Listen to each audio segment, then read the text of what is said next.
এই পশ্চিমবঙ্গের বেকার যুবকদেরকে বলছে যে এখনো কি তোরা বেকার, কি দরকার পড়াশোনা শেখার, একটা বড় গামলা নিয়ে দিদির কাছে যা, সার্টিফিকেট বিক্রি করে ঘুগনি বেচে খা। এই হলো মমতা বন্দ্যোপাধ্যায়।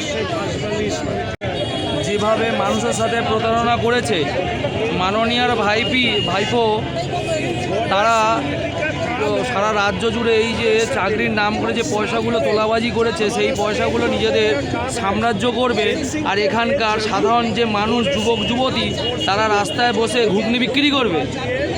নিশ্চয়ই তা নয়। তো মানুষের সাথে প্রতারণা করেছে এই মমতা বন্দ্যোপাধ্যায়। তার জন্য আজকে এই যুব মোর্চা ডাক দিয়েছে, চাকরি চাই, বিজেপি তাই।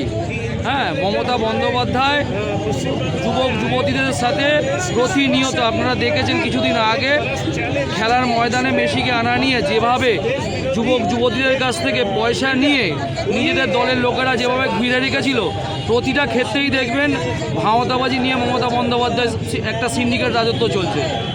বলতে চাইছি ভাওতাবাজির সিন্ডিকেট চলছে। একদমই তাই। মমতা বন্দ্যোপাধ্যায় এবং তার দল তৃণমূল কংগ্রেস এই পশ্চিমবঙ্গের যুবক যুবতীদের বলছে, একদম খুব প্রকাশ্যে ডিরেক্ট বলছে যে